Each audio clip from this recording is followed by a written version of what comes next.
चलिए, अब देखते हैं और फटाफट कर्म कर रहे हैं। यहाँ पे लिखा है अंतरिक्ष में पहुंचने वाला प्रथम व्यक्ति। तो अंतरिक्ष में पहुंचने वाला प्रथम व्यक्ति कौन था? मेजर यूरी गागरिन, याद रखिएगा, जो कि सोवियत संघ से संबंधित थे। सोवियत संघ मतलब रूस से। और कब ये गए थे? तो 1961 में गए थे। ये क्लियर हो गया। आपसे पूछेगा अंतरिक्ष में जाने वाली प्रथम महिला कौन थी? महिला कौन थी अगर पूछे तो आपको बताना वो सोवियत संघ से ही थी, जो कि 1963 में गई थी। मतलब 61 में गए थे यूरी गागरिन, जो प्रथम व्यक्ति थे। प्रथम महिला पूछे तो हम बताना है 1963 में गए थे और सोवियत संघ से दोनों थे, याद रखना है। और नाम क्या था उस महिला का? तो आपसे पूछा जाए तो आप डायरेक्ट जवाब दीजिएगा वेलेंटीना। क्या नाम है? Valentina Tereshkova. वेलेंटीना तेरेस्कोवा नाम था उनका, जो कि प्रथम महिला थी जो अंतरिक्ष में जाने वाली थी। चलिए, गई थी। आगे बात करेंगे अंतरिक्ष में तैरने वाला प्रथम व्यक्ति। तो अंतरिक्ष में भी तैरे गए, तैरना है। तैरने वाले प्रथम व्यक्ति का नाम बताइए। तो उनका नाम है, आगे तो ये जान लीजिए कि वो भी सोवियत संघ से संबंधित हैं और ये 1965 में गए थे, 1965 में गए थे, याद रखना है, ये हम समझ गए। तो क्या नाम था? तो लियोनोव नाम था, पूरा नाम एलेक्सी लियोनोव नाम था, जो कि तैरने वाला प्रथम व्यक्ति था, अंतरिक्ष में तैरने वाला प्रथम व्यक्ति था। क्लियर हो गया? आप पूछेगा ठीक है, अंतरिक्ष में व्यक्ति है तो महिला भी तो होगी, तो अंतरिक्ष में तैरने वाली प्रथम महिला कौन थी? तो अंतरिक्ष में तैरने वाली प्रथम महिला हैं, वो भी रूस की हैं, सोवियत संघ की हैं। डेट मेंशन नहीं किया है, लेकिन नाम है स्वेतलाना। स्वेतलाना शवित, याद रखिएगा, सवित शकाया। सवित शकाया नाम है, पूरा नाम सुनिए, स्वेतलाना शवित शकाया नाम है। अंतरिक्ष में तैरने वाली प्रथम महिला हैं। क्लियर हो गए? अंतरिक्ष में प्रथम एशियाई, अंतरिक्ष में प्रथम एशियाई का नाम बताइए। फार्म टुआन पे नाम है। तो अंतरिक्ष में प्रथम एशियाई अगर पूछे तो हम बताएंगे फार्म, ठीक है, टुआन पे है। क्लियर हो गए? अगर पूछे अंतरिक्ष में जाने वाला प्रथम भारतीय, तो अंतरिक्ष में जाने वाला प्रथम भारतीय कौन है बता दीजिए। तो हम बताएंगे अंतरिक्ष में जाने वाला प्रथम अगर भारतीय पूछे तो हम बताएंगे लीडर राकेश शर्मा। ठीक है, स्क्वाड्रन बोलते हैं, पूरा नाम इनका अगर अच्छे से इनकी भूमिका दिया जाए तो स्क्वाड्रन लीडर राकेश शर्मा है, जो कि 3 अप्रैल 1984 को, याद रखिएगा, 3 अप्रैल 1984 को गए थे और ये प्रथम भारतीय थे राकेश शर्मा। और सवाल देखेंगे, अंतरिक्ष में प्रवेश करने वाली प्रथम भारतीय मुल्क की प्रथम महिला कौन थी? तो कल्पना चावला का नाम सुने होंगे। इनका जन्म जो है हरियाणा में, हरियाणा के भी करनाल में हुआ था, याद रखना है। अगर पूछा जाए कि जाने का समय अगर पूछे तो 1997 में गए थे। जन्म इनका 1962 में हुआ था, याद रखिएगा। गई कब थी? तो 1997 में गई थी। ये अंतरिक्ष में प्रवेश करने वाली प्रथम भारतीय मूल की महिला थी, याद रखना है, कल्पना चावला। ठीक है, क्लियर हो गए? और भी बात करें, कल्पना नाम था, कल्पना कर दी, पूर्ण याद रखिएगा। अंतरिक्ष में प्रवेश करने वाली भारतीय मूल की दूसरी महिला कौन थी? तो अगर पूछे अंतरिक्ष में प्रवेश करने वाली दूसरी, ठीक है, भारतीय मूल की मतलब इंडिया की, तो 2006 में गई थी सुनीता विलियम्स। कौन गई थी? सुनीता विलियम्स। चलिए, अंतरिक्ष में प्रवेश करने वाली भारतीय मूल की तीसरी महिला बताइए। सोचिए, फिर तो महिला एक्टिव हो गई। तो अंतरिक्ष में प्रवेश करने वाली भारतीय मूल की तीसरी महिला अगर पूछे तो बताना है कि जन्म इनका आंध्र प्रदेश में हुआ था और 2011 में ये गई थी, समझ गए, जिनका नाम है वांदला। वांदला नाम है, पूरा नाम है शिरीषा वांदला। ठीक है, याद रखना है, शिरीषा वांदला नाम है। और ये वर्जिन गैलेक्टिक एजेंसी द्वारा गई थी, याद रखिएगा, वर्जिन गैलेक्टिक एजेंसी द्वारा गई थी, याद रखना है। कल्पना चावला की मृत्यु कब हुई बता सकते हैं? तो कल्पना चावला की मृत्यु जो है 1 फरवरी 2003 को हुआ था। वो भी कोलंबिया यान के दुर्घटनाग्रस्त होने से हुआ था। कल्पना चावला की मृत्यु हुई थी, 2003 में हो गया था। सर्वाधिक समय तक अंतरिक्ष में रहने वाली महिला कौन थी भाई? तो सर्वाधिक समय, बहुत ज्यादा समय तक रहने वाली और कोई नहीं थी, वो और कोच थी। कौन कोच थी? क्रिस्टीना कोच थी। क्या नाम है पूरा? क्रिस्टीना कोच थी, क्योंकि सर्वाधिक समय तक अंतरिक्ष में रहती, मतलब बहुत दिन तक। ठीक है, और अगर पूछे समय, 328 दिन 2020, याद रखिएगा, 328 दिन रही थी, 2020 समय काल है, याद रखिएगा। डेट 2020 प्रथम मानव रहित अंतरिक्षयान लूना 16। प्रथम मानव रहित अंतरिक्षयान पूछे, लूना 16। भारत का प्रथम चालक रहित यान लक्ष्य। चलिए ये क्लियर हो गया। चंद्रमा पर उतरने वाला प्रथम अंतरिक्ष यान कौन सा है? चालक विहीन बताना है, चालक विहीन है, तो चालक उसमें नहीं है। तो चंद्रमा पर उतरने वाला प्रथम अंतरिक्ष यान लूना 9, ठीक है, याद रखना है। चंद्रमा पर पैर रखने वाला प्रथम व्यक्ति कौन थे? नील आर्मस्ट्रांग थे, जो कि अमेरिका के निवासी थे और 21 जुलाई 1969 में गए थे। 21 जुलाई 1969 में, याद रखना है। आपसे पूछे चंद्रमा पर मानव को पहुंचाने वाला प्रथम अंतरिक्ष यान कौन सा है? अपोलो 11 है। क्या नाम है? अपोलो 11। चंद्रमा पर मानव भेजने वाला प्रथम देश कौन सा है? संयुक्त राज्य अमेरिका है। चंद्रमा पर मानव भेजने वाला प्रथम देश संयुक्त राज्य अमेरिका। प्रथम अंतरिक्ष पर्यटक कौन है? तो यूएसए का है, याद रखिएगा, डेनिस टिटो। डेनिस टिटो जो है प्रथम अंतरिक्ष पर्यटक है। पहली महिला जो है अंतरिक्ष पर्यटक कौन बनी? बता सकते हैं, 2006 का समय था उस समय, जो कि ईरान मूल की थी, जो कि अमेरिका की तरफ से गई थी। याद रखिएगा, ईरान मूल की अमेरिकी बोल दीजिए, अमेरिका की तरफ रह गई, ईरान की थी लेकिन। तो ये अनुशे अंसारी नाम है, अनुशे अंसारी गई थी, याद रखना है। प्रथम अंतरिक्ष शटल जो है कौन बना? तो कोलंबिया था, जो कि यूएसए का हिस्सा है, आप जानते हैं, कोलंबिया। मंगल पर उतरने वाला प्रथम यान कौन सा है? बता सकते हैं, प्रथम यान है तो वाइकिंग 1, वाइकिंग 1, ठीक है, याद रखना है। आपसे पूछे कि अंतरिक्ष में प्रक्षेपित प्रथम उपग्रह कौन सा है? तो हम बताएंगे कि अंतरिक्ष में प्रक्षेपित प्रथम उपग्रह है सोवियत संघ से है, सोवियत संघ द्वारा यह हुआ है, 1957 को किया गया है, और यह है स्पुतनिक प्रथम। स्पुतनिक प्रथम बता देंगे, स्पुतनिक प्रथम है, याद रखिएगा, प्रथम उपग्रह है। दुनिया की सबसे शक्तिशाली अंतरिक्ष दूरबीन जो है बताइए कौन सा है? तो जेम्स वेब स्पेस टेलीस्कोप बोलेंगे, तो जेम्स वेब स्पेस टेलीस्कोप बोलेंगे, जो कि अमेरिका के हिस्से से आता है, उन लोगों ने लाया है, ठीक है। भारत की पहली महिला अंतरिक्ष वैज्ञानिक का नाम बताइए? तो सविता रानी था। तो भारत की पहली महिला अंतरिक्ष वैज्ञानिक का नाम कौन है? सविता रानी नाम है। भारतीय अंतरिक्ष मिशन की हम शुरुआत कैसे करेंगे बताइए?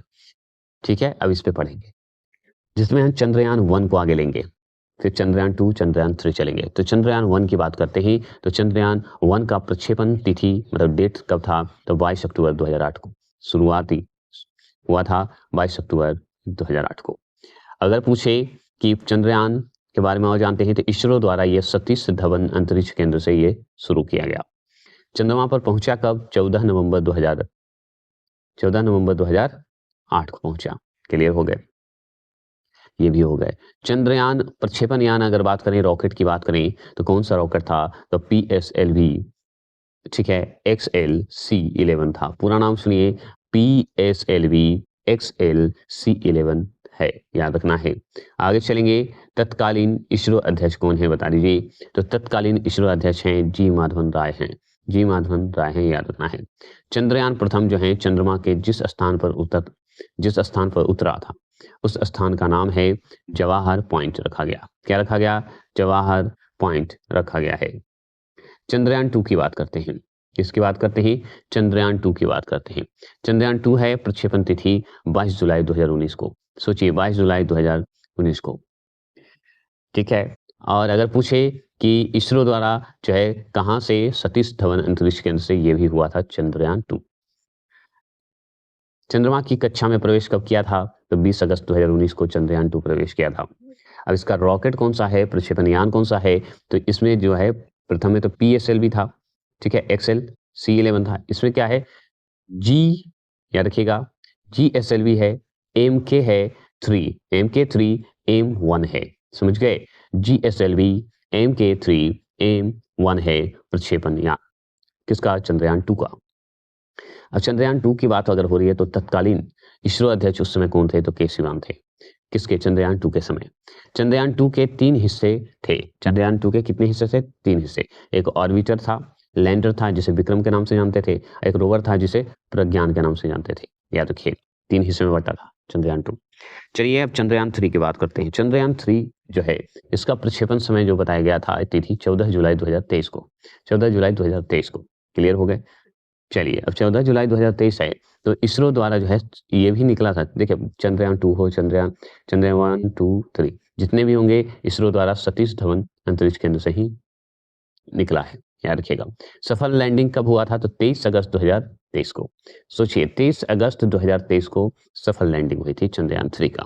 14 जुलाई 2023 को शुरू हुआ और 23 अगस्त 2023 को सफल लैंडिंग हुआ था। प्रक्षेपण यान जो है, प्रक्षेपण यान रॉकेट जो है कौन सा था? तो LV-M3M4 था। LV-M3M4 नाम था, याद रखिएगा। थीम अगर पूछे तो साइंस ऑफ द मून बता देना है, साइंस ऑफ द मून बता देना है थीम। चंद्रयान 3 में एक लैंडर जिसका नाम विक्रम रखा था, एक रोवर जिसे प्रज्ञान है, इसमें ऑर्बिट नहीं था, मतलब चंद्रयान 3 में लैंडर और रोवर ही था, ऑर्बिट नहीं था।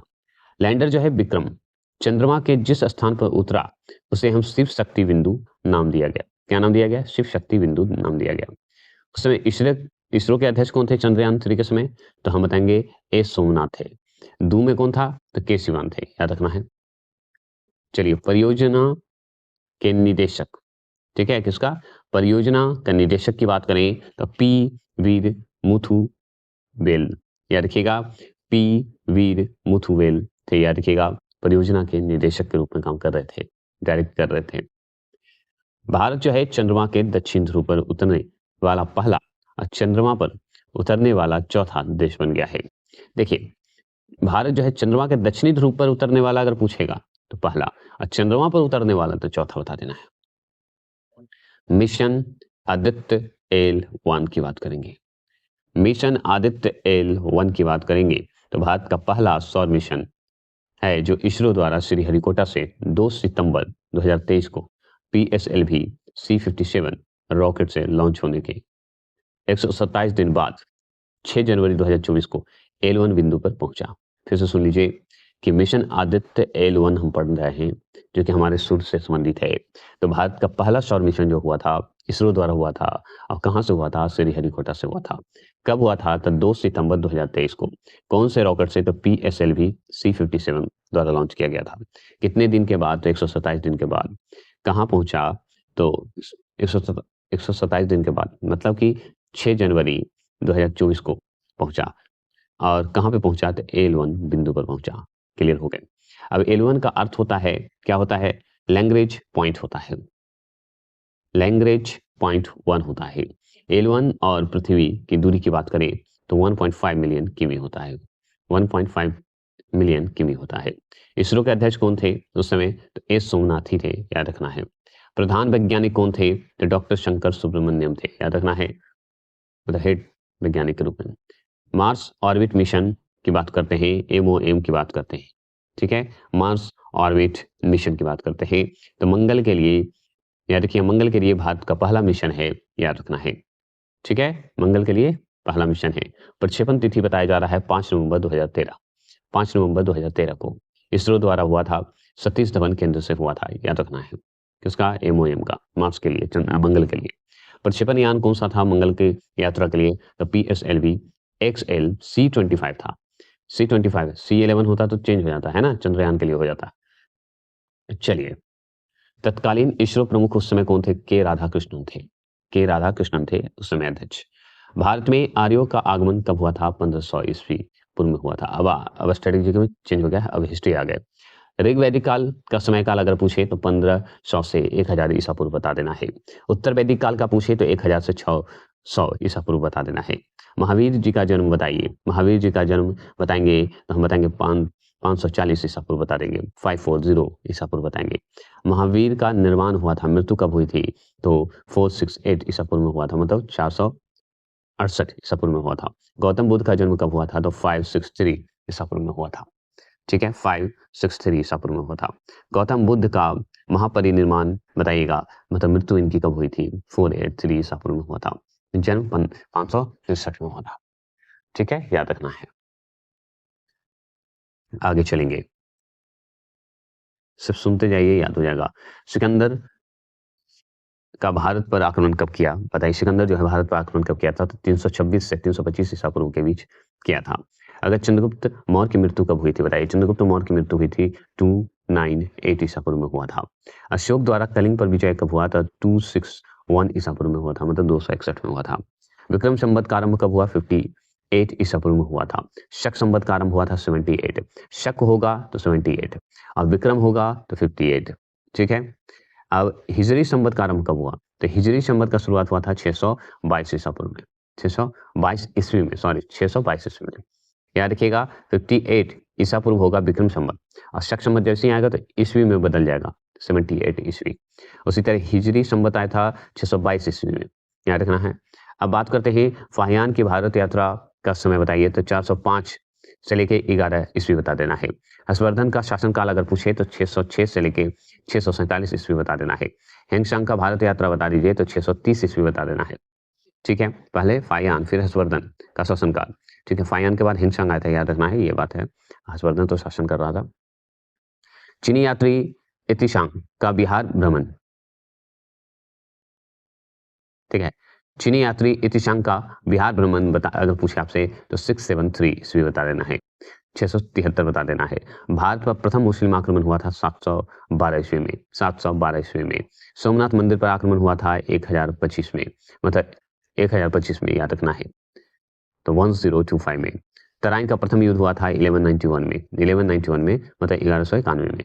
तराइन का द्वितीय युद्ध हुआ था 1192 में, 1192 में, याद रखना है। चलिए, गुलाम वंश की स्थापना कब हुई अगर आपसे पूछे तो 1206 में गुलाम वंश की स्थापना हुई थी।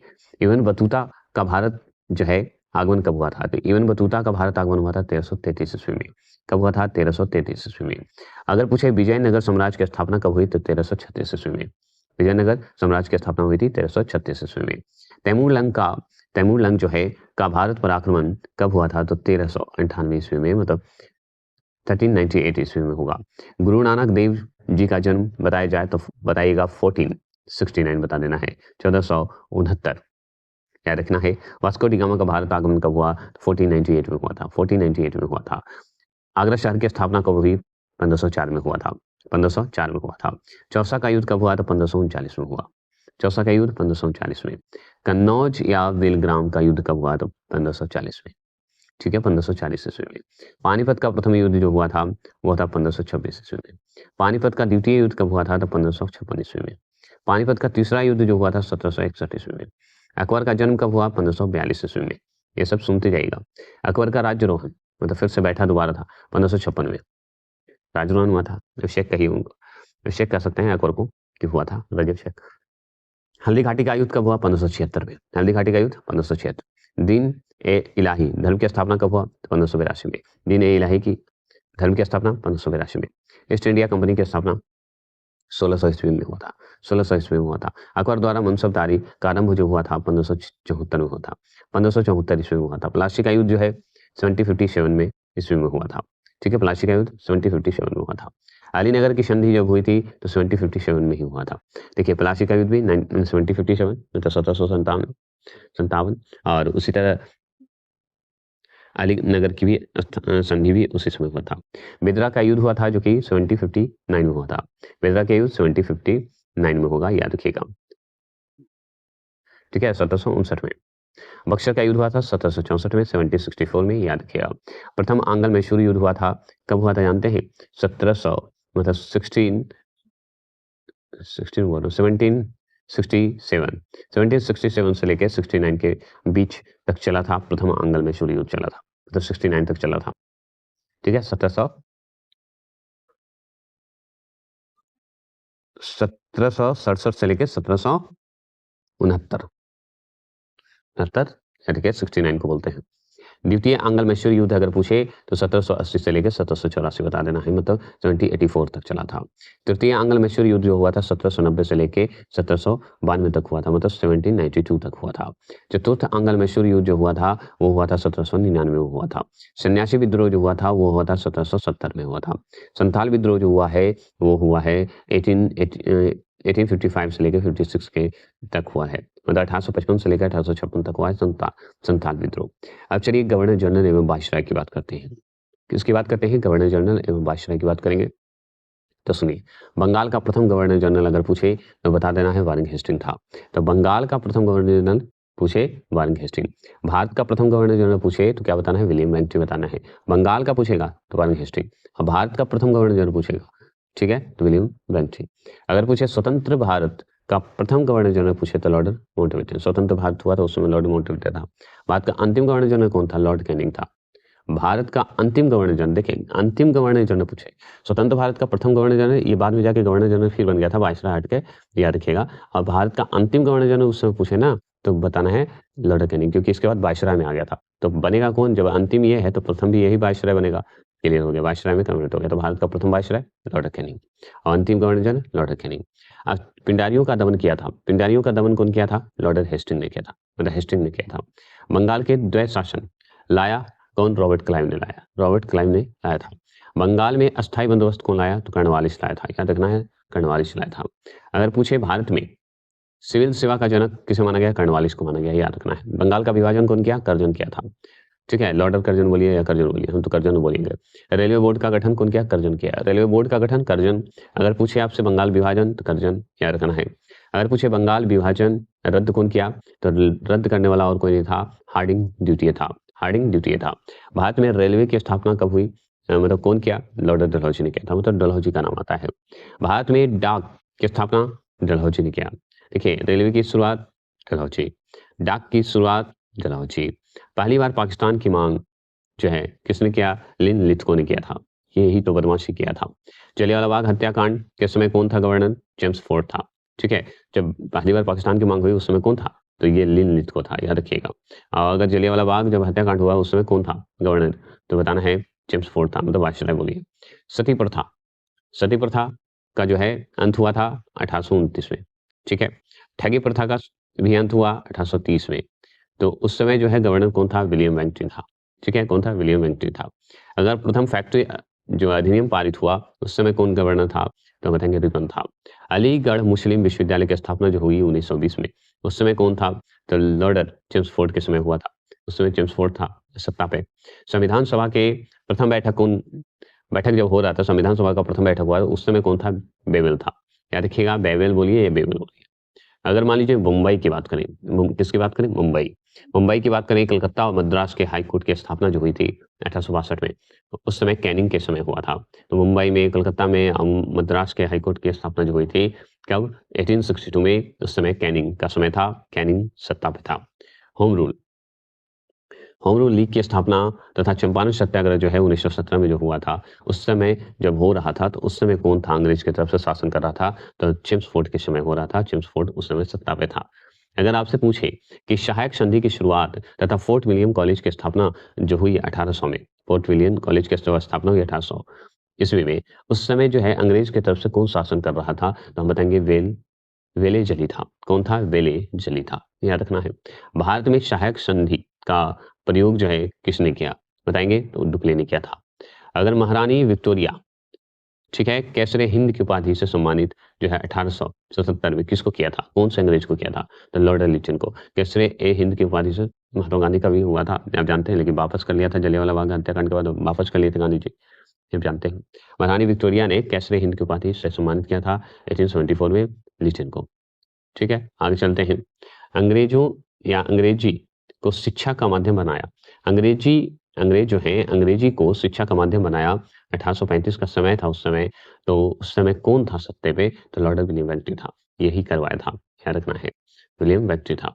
अगर आपसे पूछे बंगाल का शेर कहता था तो वेली जली को, बंगाल का शेर किसे कहा गया? वेली जली को। साइमन कमीशन भारत आया, बताइए, इरविन। तो साइमन कमीशन भारत आया इरविन के समय में। कृष्ण मिशन आगमन हुआ किसके समय में? तो कृष्ण मिशन जो आया था लिन लिथगो के समय में आया था। कैबिनेट मिशन भारत पहुंचा कब? बेवेल के समय में पहुंचा था, बेवेल के समय था। मुस्लिम लीग की स्थापना किसके समय में हुआ? तो मिंटो द्वितीय के समय में हुआ था। ठीक है, ये भी समझ गए। द्वितीय विश्व युद्ध जो प्रारंभ हुआ वो उस समय जो सत्ता पे था अंग्रेज की तरफ से लिन लिथगो था। भारत छोड़ो आंदोलन के समय कौन था? लिन लिथगो ही था, 8 अगस्त 1942, है ना। चलिए, अस्थायी स्वशासन प्रारंभ हुआ उस समय रिपन था।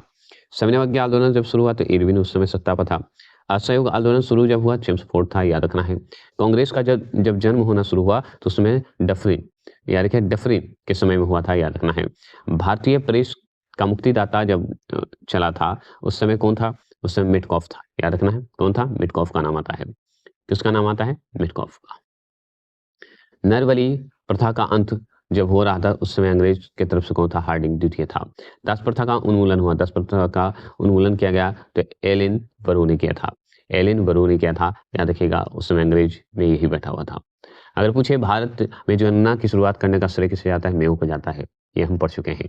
नियमित जनगणना की शुरुआत जब हुई थी तो उस समय इरविन सत्ता पे था। प्रथम गोलमेज सम्मेलन जब हुआ उसमें इरविन था, ये आप जानते हैं, इरविन और गांधी जी का भी हुआ है। द्वितीय गोलमेज सम्मेलन में विलिंगटन था, याद रखना है। तृतीय गोलमेज सम्मेलन में भी विलिंगटन था, तो द्वितीय और तृतीय में विलिंगटन का नाम आता है गोलमेज सम्मेलन में, लेकिन प्रथम में इरविन था, याद रखना है। आगे चलेंगे। देखिए, पाइका विद्रोह जो हुआ था वो था 1817 से लेकर 25 के बीच हुआ था, याद रखना है। 25 तक हुआ था, याद रखना है। भील विद्रोह जो हुआ था वो 1818 से लेकर 31 तक हुआ था, मतलब 31 तक हुआ था। हो विद्रोह अगर पूछे तो हो विद्रोह बताना है 1820 से लेकर 21 तक बता देना है। और होम विद्रोह अगर पूछे तो 1828 से लेकर 33 तक बता देना है, मतलब 1833 तक बता देना है। कोल आंदोलन जो हुआ था 1831 से लेकर 1832 तक हुआ था, मतलब 1831 से लेकर 32 तक हुआ था। अगर आप पूछे रामोशी विद्रोह, ठीक है, क्या पूछे? रामोशी विद्रोह पूछे तो बताना है 1822 से लेके 29 ईस्वी बता देना है। रामोशी विद्रोह अगर पूछे 1822 से 1829 तक हुआ था। बहावी आंदोलन की अगर बात करेंगे, किसकी बात करेंगे? बहावी आंदोलन की। बहावी आंदोलन की शुरुआत कब हुई? 1826 से लेके बहुत लंबा चला था, 1871 तक चला था, 71 तक चला था। कौन? बहावी आंदोलन, बहावी ऐसे बोलते हैं। नील विद्रोह हुआ था जो कि 1859 से लेके 60 तक चला, मतलब 1860 तक चला था, याद रखिएगा। मतलब ज्यादा नहीं चला था, एक ही साल चला था, 1859 से लेकर 60 तक चला था। अगर आपसे पूछते कि फ्राइजी आंदोलन शुरू हुआ, तो फ्राइजी आंदोलन कब शुरू हुआ? तो 1838 से लेके 60 तक शुरू हुआ, मतलब 1838 से लेके 60 तक चला था, याद रखना है। अगर मुंडा विद्रोह की बात करेंगे तो मुंडा विद्रोह की शुरुआत जो हुई थी 1899 में हुआ था, जो कि 1900 तक चला था। तो 1899 से लेके मतलब 1900 तक चला था। मोपला एक विद्रोह हुआ था जो कि 1920 से 22 ईस्वी तक चला था। कुका आंदोलन का समय काल अगर पूछा जाए, आंदोलन हुआ था तो 1840 से लेकर 72 तक चला था, मतलब 1872 में चला था। कांग्रेस की स्थापना जो हुई थी 1885 में हुई थी। तेग बहादुर आंदोलन कब हुआ था? 1946 में हुआ था, मतलब 1946 में। बंगाल में अस्थायी बंदोबस्त जो है कब आया? तो 1793 में आया, मतलब 1793 ईस्वी में। अगर पूछे बंगाल का प्रथम विभाजन कब हुआ? तो 1905 में, कौन नहीं जानता। मुस्लिम लीग की स्थापना कब हुई? 1906 में, कौन नहीं जानता। मार्लो मिंटो सुधार जो हुआ था वो हुआ था 1909 में हुआ था, ये हम जानते हैं। चंपारण सत्याग्रह 1917 में, खेड़ा सत्याग्रह 1918 में, खिलाफत आंदोलन 1919 में, ये सब आप जानते हैं। प्रथम विश्व युद्ध की अगर बात करें तो 1914 से लेकर 18 के बीच हुआ था, जिसमें गांधी जी को केसरी हिंद की उपाधि मिली थी जब भेजे थे, तो ये सबसे बड़ी भूल थी। द्वितीय विश्व युद्ध जो था 1939 से 45, याद रखना है, 1939 से लेकर 1945 के बीच हुआ था। लखनऊ समझौता की बात करेंगे, लखनऊ समझौता जो हुआ था 1916 में हुआ था। होम रूल लीग की स्थापना जब हुई थी 1916 में, तो देखिए लखनऊ समझौता, होम रूल लीग की स्थापना एक ही समय डेट में हुआ था 1916 में। जलियांवाला बाग हत्याकांड जो हुआ था 1919 में, 13 अप्रैल 1919। रॉलेट एक्ट पारित कब हुआ? 1919 में, इसी के वजह से तो हुआ है 1919 में। असहयोग आंदोलन जो है 1920 और 22 बता देना है, असहयोग आंदोलन हुआ था। इसी के 1920 और 22 के बीच में ही 22 में चौरी चौरा कांड हो गया, इसलिए असहयोग आंदोलन वापस हुआ, ये तो आप जानते हैं। अब देखिए वाइकोम सत्याग्रह जो हुआ था 1924 और 25 ईस्वी बताया जाता है, वाइकोम एक सत्याग्रह हुआ था। साइमन कमीशन का आगमन जो भारत में हुआ था वो हुआ था 1928 में, मतलब 1928 में। दांडी मार्च जो नमक सत्याग्रह है वो है 1930 में, ठीक है। तो दांडी मार्च नमक सत्याग्रह जो हुआ था 1930 ईस्वी में हुआ था, ये जान लीजिए। गांधी इरविन समझौता जो हुआ वो हुआ 1931 में, ठीक है। तो गांधी इरविन समझौता 1931 में। कैबिनेट मिशन का आगमन हुआ 1946 में, कब हुआ? 1946 में। चीन का भारत पर आक्रमण हुआ 1962 में, याद रखना है। चीन का आगमन जो हुआ भारत, चीन का जो भारत पर आक्रमण हुआ वो 1962 में हुआ था। भारत पाक प्रथम युद्ध जो हुआ था वो बताइए कब हुआ था? तो 1947 में हुआ था। और भारत पाक दूसरा युद्ध जो हुआ था 1965 में हुआ था, ठीक है। भारत पाक दूसरा युद्ध हुआ था 1965 में। भारत पाक तीसरा युद्ध जो हुआ था वो हुआ था 1971 में, 1971 में। कारगिल युद्ध हुआ था 1999 में, ठीक है। ताशकंद समझौता जो हुआ था 1966 में हुआ था। तालीकोटा का युद्ध जो हुआ था 1565 ईस्वी में हुआ था, तालीकोटा का युद्ध 1565 ईस्वी में, ठीक है। आगे चलते हैं। प्रथम गोलमेज सम्मेलन जो हुआ था 1930 ईस्वी में हुआ था। द्वितीय गोलमेज सम्मेलन जो हुआ था 1931 में हुआ था। तृतीय गोलमेज सम्मेलन जो हुआ था 1932 में, 30, 31, 32। प्रथम गोलमेज सम्मेलन द्वितीय और तृतीय हुआ था। समन्वय उद्यान आंदोलन 1930 बहुत इंपॉर्टेंट है, जो कि दांडी यात्रा वाला बात करते हैं। क्रिप्स मिशन का आगमन जो हुआ था भारत में 1942 में हुआ था, और आप जानबे करते हैं आजाद हिंद फौज का गठन भी 1942 में हुआ था। भारत छोड़ो आंदोलन भी 1920 में हुआ था, जानबे करते हैं। चीनी क्रांति भी हुए थे, तो 1911 में हुआ था चीनी क्रांति। फ्रांसीसी क्रांति कब हुआ था? ये विदेशी क्रांति है, तो 1700 89 में, मतलब 70-89 में, और रूसी क्रांति जो हुआ था 1917 में, जो कि बहुत इंपॉर्टेंट है। ठीक है? अब चलिए भारत में प्रथम बड़ा, मतलब भारत में जो प्रथम है बड़ा छोटा जो साइज़ वाइज़ है, आकार वाइज़ है, वो पढ़ेंगे। जैसे भारत का बड़ा राज्य कौन-सा है, जो कि क्षेत्रफल के हिसाब से तो राजस्थान बता देना है। बड़ा राज्य जो है जनसंख्या के हिसाब से उत्तर प्रदेश है हमारा भारत का। भारत का छोटा राज्य जो क्षेत्रफल के हिसाब से तो गोवा है, और छोटा राज्य जनसंख्या के हिसाब से तो सिक्किम है, जो हम पढ़े हैं 6 लाख कुछ है ना? चलिए 2011 के हिसाब से।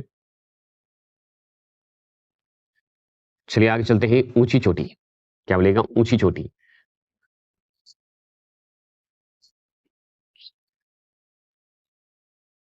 भारत की ऊँची चोटी जो है केटू है, जिसे गॉडविन ऑस्टिन बोलते हैं।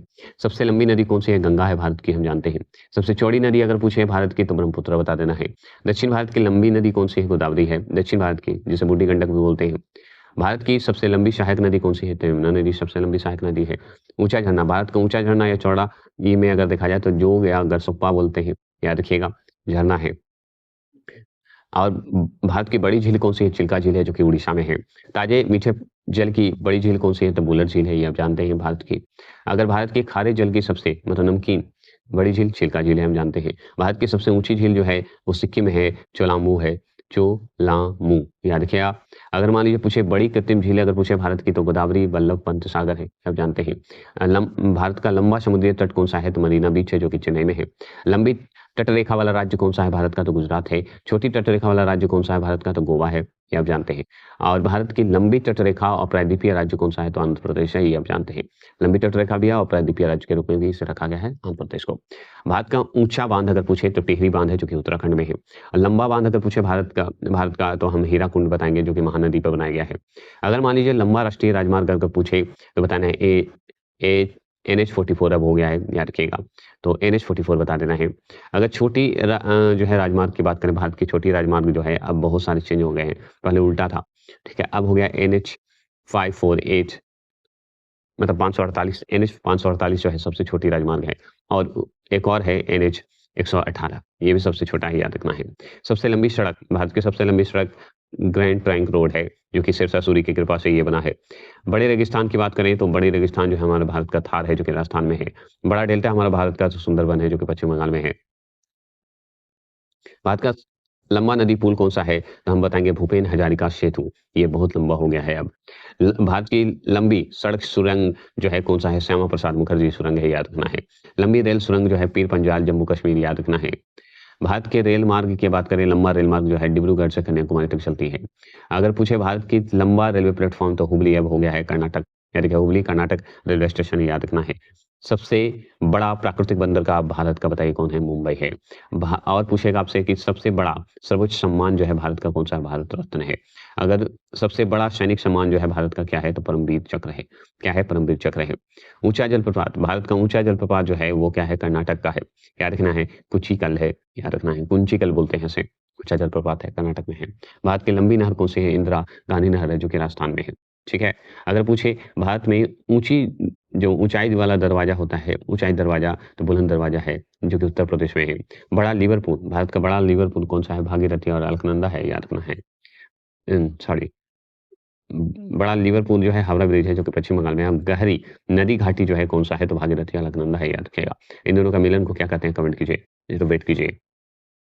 भारत की सर्वाधिक वर्षा मानसरोवर में होता है, जो कि मेघालय में है। सबसे न्यूनतम वर्षा लेह लद्दाख में है। ऊंची मीनार कुतुब मीनार, याद रखिएगा, जो कि नई दिल्ली में है भारत की। भारत का बड़ा गुम्बज जो है कौन सा है? गोल गुम्बज है, जो कि बीजापुर में है। और अगर पूछे भारत का बड़ा मस्जिद जो है किसे कहा जाता है? जामा मस्जिद को, जो कि दिल्ली में है। बड़ा कॉरिडोर अगर भारत का पूछे तो रामेश्वरम मंदिर है, जो कि तमिलनाडु में है। बड़ा गिरजाघर अगर पूछे तो सेंट कैथेड्रल कैथेड्रल जो कि गोवा में है, वो बड़ा गिरजाघर है। याद रखिएगा, चर्च कहिए। बड़ा गुरुद्वारा अगर पूछे भारत का तो हम बताएँगे स्वर्ण मंदिर है, जो कि अमृतसर में है। बड़ा पशु मेला जो है भारत का सोनपुर मेला है, जो कि बिहार में है। भारत की ऊँची मूर्ति जो है स्टैच्यू ऑफ यूनिटी है, याद रखिएगा, वो है गुजरात में, जो कि आप जानते हैं उनका नाम, बताइए। बड़ा द्वीप की बात करेंगे, भारत का बड़ा द्वीप जो है मध्य अंडमान है। बड़ा नदी द्वीप अगर पूछे भारत का तो माजुली, जो कि ब्रह्मपुत्रा, जो कि असम में है, याद रखना है। छोटा नदी द्वीप अगर भारत का पूछा है तो उमानंदा जो कि ब्रह्मपुत्र असम पे ही बना हुआ है। छोटा और बड़ा दोनों ब्रह्मपुत्र में है, असम से संबंधित है। अगर पूछे सबसे बड़ा आवास भारत का तो राष्ट्रपति भवन है, याद रखना है। सबसे बड़ा किला अगर पूछे भारत का तो मेहरानगढ़ राजस्थान में है सबसे बड़ा किला। और पूछे भारत का सबसे बड़ा गुफा मंदिर कौन सा है? कैलाश मंदिर है, जो कि एलोरा। यहाँ देखिए भौगोलिक उपनाम और भारत विश्व की बात करेंगे। स्वर्ण मंदिर का शहर किसे कहा जाता है? अमृतसर को। पोप का शहर किसे कहते हैं? रोम को। बंगाल का शोक दामोदर नदी को। सुनते जाइए sir. Hitech hitech city Hyderabad. Bharat का स्विट्जरलैंड कश्मीर को। धरती का स्वर्ग कश्मीर को। भारत का मैनचेस्टर अहमदाबाद को। आगे चलते हैं। दक्षिण भारत का मैनचेस्टर अगर पूछे तो हम बताएंगे कोयम्बटूर को। उत्तर भारत का मैनचेस्टर कानपुर को। श्वेतनगर बेलग्रेड। चीन का शोक हांगकांग नदी। याद रखिएगा। मध्यरात्रि के सूर्य का देश नॉर्वे। यूरोप के खेल का मैदान स्विट्जरलैंड। सफेद हाथियों का देश थाईलैंड। उगते सूरज का देश जापान। हजारों झीलों की भूमि फिनलैंड। हजारों झीलों की भूमि फिनलैंड को कहते हैं। आगे चलेंगे। नील का उपहार या वरदान मिस्र को कहते हैं। डूबते सूरज का देश ब्रिटेन को कहते हैं। धान का कटोरा छत्तीसगढ़ को कहते हैं। विश्व का चीनी का कटोरा क्यूबा को कहते हैं। भारत का पेरिस जयपुर को कहते हैं। गुलाबी शहर जयपुर को कहते हैं। याद रखना है। गुलाबों का शहर चंडीगढ़। भारत का पीटर्सबर्ग जमशेदपुर। यूरोप का मरीज तुर्की। सांपों का देश ब्राजील। पूर्व का वेशिन कोचीन। सब सुनते जाइए, सब स्ट्रेटेजिक है। आगे चलेंगे। इलेक्ट्रॉनिक या अंतरिक्ष का शहर बेंगलुरु। पिरामिड का देश मिस्र। अंडों की टोकरी आंध्र प्रदेश को कहते हैं। सोया प्रदेश मतलब soybean Pradesh Madhya Pradesh. Cockpit of Europe Belgium.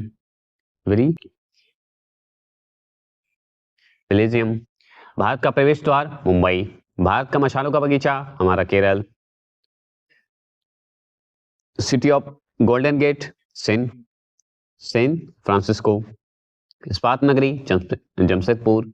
Land of golden fleece Australia. याद रखना है। भूमध्य सागर का द्वार याद रखिएगा जिब्राल्टर, मतलब जिब्राल्टर बोलिए या जिब्राल्ट बोल दीजिए। स्वर्णिम पैगोडा का देश Myanmar. Queen of Deccan Pune को कहा जाता है। फलों का डलिया हिमाचल प्रदेश को। भारत का बगीचा बेंगलुरु। याद रखना है। अंतरिक्ष क्षेत्र बेंगलुरु। ब्लू माउंटेन्स अगर पूछे मिजोरम में कौन सी चोटी? फंगपुई चोटी को कहा जाता है ब्लू माउंटेन्स। पवित्र भूमि जेरूशलम। मोतियों का द्वीप बहरीन। याद रखना है। मरकत द्वीप कहिए या एमरल्ड द्वीप कहिए आयरलैंड में है। आंसुओं का प्रवेश द्वार वाल नहीं है, बाब अल मंडब है। बाब अल मंडब या बाल मंडप बोल सकते हैं शॉर्ट में याद करने के लिए। ठीक है, तो बाब अल मंडप शॉर्ट कीवर्ड होता है, इसलिए मैंने वो नहीं बता पाया। चलिए। पूर्व का मैनचेस्टर ओसाका। प्यासी भूमि का देश ऑस्ट्रेलिया। एशिया का मरीज चीन। अंध महादेश अफ्रीका। ठीक है, अंध महादेश किसे कहते हैं? अफ्रीका को। अब बताइए। एड्रियाटिक की रानी वेशिन मतलब इटली को कहते हैं। एड्रियाटिक की रानी वेशिन इटली को कहते हैं। हजारों हाथियों का भूमि लाओस को कहते हैं, लाओस को कहेंगे। विश्व में सबसे बड़ा या छोटा या लंबा जो है वो बताइए। लंबी नदी नील नदी जो कि अफ्रीका महाद्वीप का हिस्सा है। बताइए विश्व की चौड़ी नदी अमेजन नदी जो ब्राजील के दक्षिण अमेरिका के क्षेत्र में पड़ता है, दक्षिण अमेरिका में। आगे बात करते हैं छोटी नदी की बात करेंगे तो विश्व की छोटी नदी रोन नदी है जो कि संयुक्त राज्य अमेरिका का हिस्सा है। विश्व की सबसे सहायक नदी मेरिडा, ठीक है, मेरिडा जो कि अमेजन की हिस्सा है। विश्व की सबसे लंबी तटरेखा बताइएगा कनाडा का है। याद रखते हैं। विश्व का सबसे व्यस्त व्यापारिक नदी कौन सा है? राइन नदी है जो कि जर्मनी का हिस्सा है। विश्व का सबसे बड़ा झील कौन सा है? कैस्पियन सागर है जो कि रूस का हिस्सा है। विश्व का सबसे गहरी झील कौन सा है? बैकाल झील है जो कि रूस में है। रूस में कहाँ? साइबेरिया के रूस में है, याद रखना है। विश्व का ताजे जल की झील सुपीरिया झील है जो कि अमेरिका का है, याद रखेंगे। बड़ी खारे जल की झील जो कि विश्व का है कैस्पियन सागर है। झील के अंदर का झील सबसे बड़ा झील जो है मेनटू जो कि कनाडा का झील है, याद रखना है। सर्वाधिक विश्व का सर्वाधिक ऊंचाई पर स्थित झील टिटीकाका है, याद रखना है। विश्व का पृथ्वी पर सबसे निचला बिंदु झील कौन सा है? मृत सागर है, याद रखना है। अगर आपसे पूछे महासागर में सबसे निचला बिंदु कौन सा है, विश्व का महासागर में सबसे निचला बिंदु मरीना ट्रेंच है। विश्व का सबसे बड़ा महाद्वीप एशिया महाद्वीप। विश्व का सबसे छोटा महाद्वीप ऑस्ट्रेलिया महाद्वीप, हम जानते हैं। विश्व का सबसे बड़ा और गहरा महासागर कौन सा है, प्रशांत महासागर है, बड़ा भी और गहरा भी। विश्व का सबसे छोटा महासागर आर्कटिक महासागर है। विश्व का सबसे बड़ा सागर दक्षिण चीन सागर है, याद रखना है। विश्व का सबसे बड़ा ग्लेशियर है कौन सा, जो कि अंटार्कटिका में है, जो कि लैम्बर्ट फिशर है।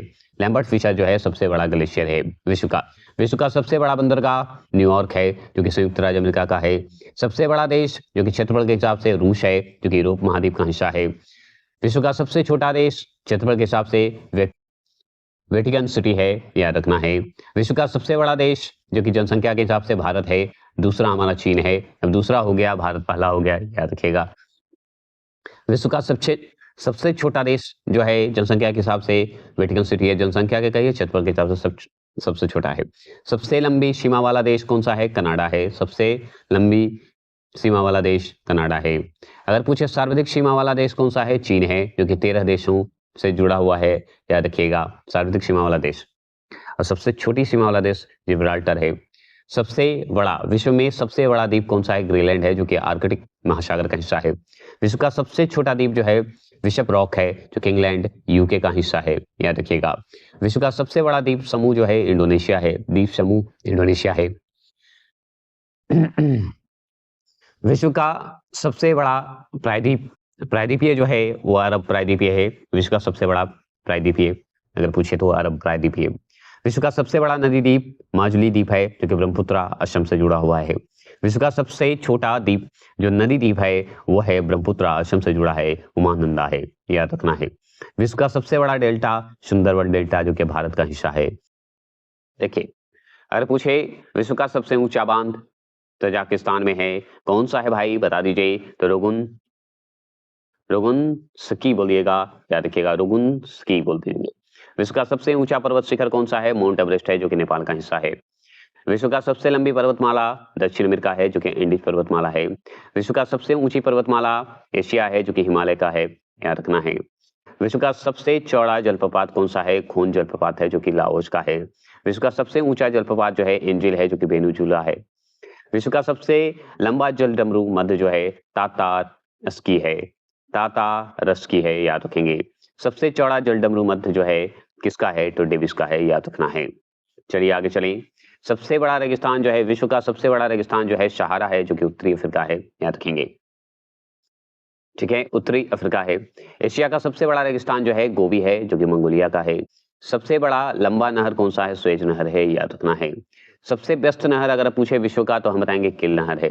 सबसे बड़ी रेल सुरंग जो है गोटहार्ड स्विट्जरलैंड है, याद रखना है। सबसे बड़ा हाईवे अड्डा जो है किंग फहद है, जो कि सऊदी अरब का है, याद रखना है।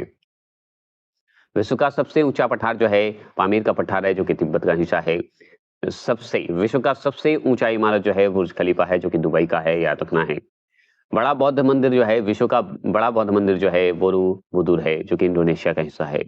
विश्व का सबसे बड़ा मंदिर जो है, विशाल मंदिर जो है वो कंबोडिया में है, और वो है अंगोर वाट है। सोचिए विशाल मंदिर है, ठीक है, अंगोर वाट, वहां पे भगवान विष्णु का ही है, याद रखिएगा। अब चलते हैं भारत का रक्षा जो प्रौद्योगिकी जो क्षेत्र है उसकी बात करते हैं, जो रक्षा करता है हमारे भारत के लिए, जो है संस्थान बात करेंगे, हथियार की बात करेंगे। रक्षा अनुसंधान एवं विकास संगठन जो DRDO कहते हैं का गठन जो है वर्ष 1958 में हुआ था, मतलब हुई थी 1958 में।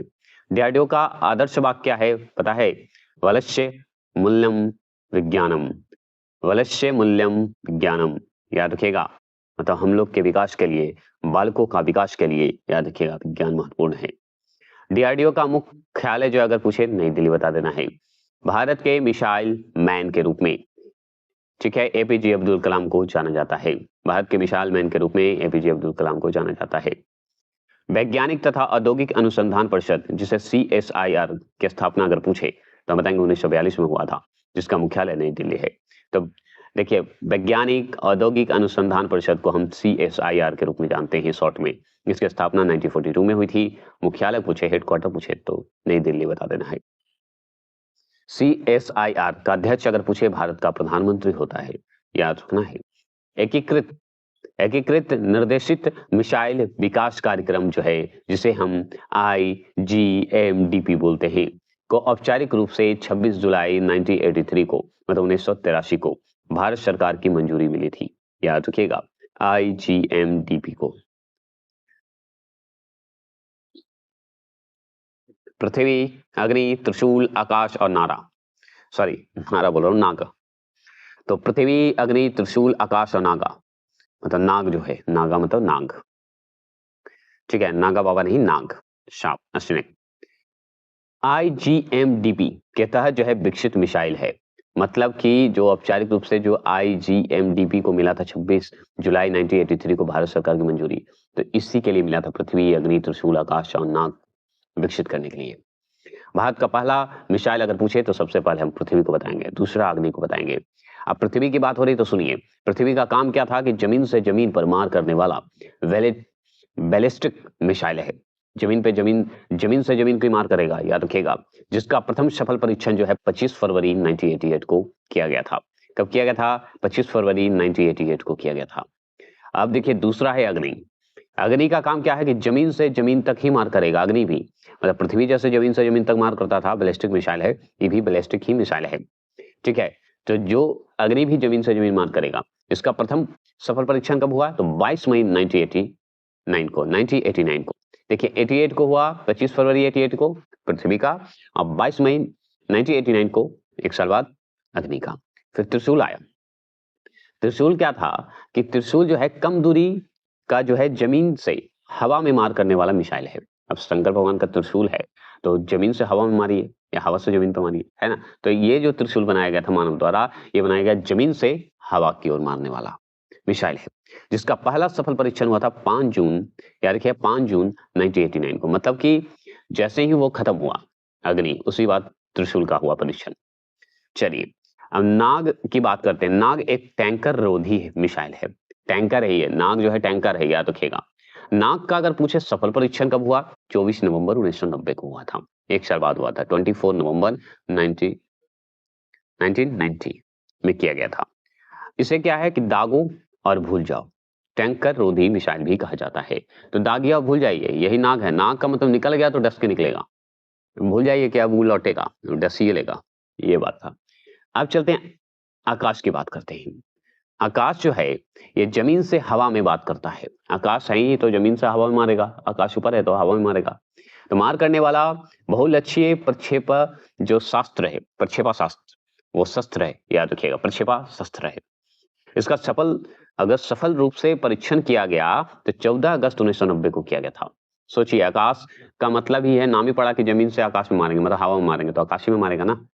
अस्त्र का देखा जाए, अस्त्र की बात करें तो भारत की पहली हवा में हवा को मार करने वाली मिसाइल है अस्त्र। अब देखिए अस्त्र यहाँ पे है, एक मिनट रुक जाइए, क्या क्या था हम पढ़े थे, अब यहाँ पे देख लेते हैं। त्रिशूल, आकाश और नाग, हाँ, तो अस्त्र यहाँ पे है।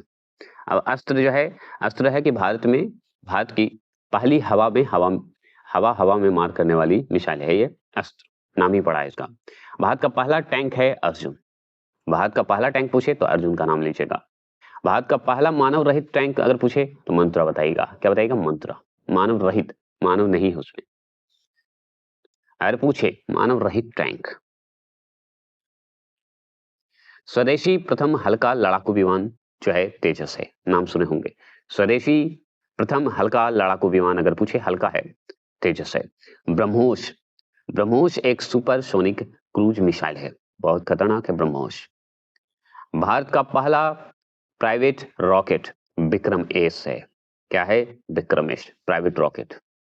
भारतीय अंतरिक्ष संघ का शुभांकर जो है पीएम नरेंद्र मोदी ने 11 अक्टूबर 2021 को किया।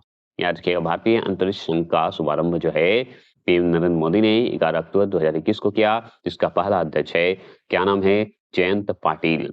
याद रखिएगा, अध्यक्ष जयंत पाटिल। अगर पूछे कि भारत के पहले chief of defence staff CDS general Bipin Rawat हुए, कौन हुए? जनरल रावत हुए। चलिए आगे बात करते हैं कि जनरल जो है भारत की सेना का सर्वोच्च रैंक है, याद रखिएगा। तो जनरल भारत का सेना का सर्वोच्च रैंक है, ये बात ध्यान रखना है। भारत का सबसे पुराना हेलीकॉप्टर चेतक है, याद रखना है। भारत के पहले स्वदेशी निर्मित विमान वाहक पोत जिसे INS विक्रांत जिसे बोलते हैं, INS विक्रांत, जिसका निर्माण कोचिन शिपयार्ड लिमिटेड ने किया था। याद रखिएगा, ये भारत के पहले स्वदेशी निर्मित विमान वाहक पोत हैं, याद रखिएगा। पोत मतलब बंदरगाह। भारत की पहली सशस्त्र परमाणु पनडुब्बी कौन है? अरिहंत है, याद रखिएगा, INS अरिहंत। भारत की पहली स्कॉर्पियन श्रेणी की पनडुब्बी अगर पूछे तो कलवरी है। क्या है? कलवरी है, याद रखिएगा।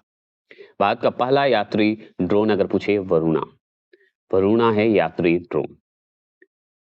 पुरस्कार एवं सम्मान की बात करेंगे। भारत का सर्वोच्च सम्मान भारत रत्न। भारत रत्न जो है राष्ट्रीय पुरस्कार प्रारंभ कब हुआ था? मतलब भारतीय रत्न का पुरस्कार प्रारंभ अगर पूछे तो 1954 में बताना है। भारत रत्न से सम्मानित प्रथम भारतीय थे कौन? डॉक्टर सर्वपल्ली राधाकृष्णन थे, याद रखिएगा। भारत रत्न से सम्मानित प्रथम भारतीय महिला कौन थी? इंदिरा गांधी थी, जो 1971 में मिला था, खुद अपने आप को ले ली थी। मरणोपरांत भारत रत्न की बात करेंगे। मरणोपरांत भारत रत्न से सम्मानित प्रथम व्यक्ति थे कौन? लाल बहादुर शास्त्री, जो कि 1966 में हुआ था। डॉक्टर भीमराव अंबेडकर को मरणोपरांत भारत रत्न दिया गया 1990 में। डॉक्टर भीमराव अंबेडकर को मरणोपरांत भारत रत्न दिया गया 1990 में। और भी बातें करें, भारत रत्न प्राप्तकर्ता प्रथम विदेशी कौन थे? खान अब्दुल्ला गफार खान, याद रखना है, जो कि पाकिस्तान के थे और ये 1987 में ये मिला था, याद रखना है। मदर टेरेसा की बात करते हैं। मदर टेरेसा को भारत रत्न दिया गया 1980 में दिया गया। और भी पूछे, बुकर पुरस्कार की बात करें। इसकी शुरुआत जो है 1969 में हुआ था, ठीक है। जीतने वाली प्रथम भारतीय महिला कौन थी पता है? अरुंधति राय थी, जो कि 1997 में मिला था। तो प्रथम भारतीय महिला पूछे अरुंधति, कौन सा पुरस्कार जीती? बुकर पुरस्कार। इसकी शुरुआत कब हुई थी? 1969 में। अब देखिए, बुकर पुरस्कार संबंधित है साहित्य लेखन से, याद रखिएगा। मैग्सेस, देखिए मैग्सेस पुरस्कार जो है दिया जाता है तो फिलीपींस के राष्ट्रपति रेमन मैग्सेस के नाम पर दिया जाता है और इसका शुरुआत जो हुआ था 1958 में हुआ था, याद रखना है।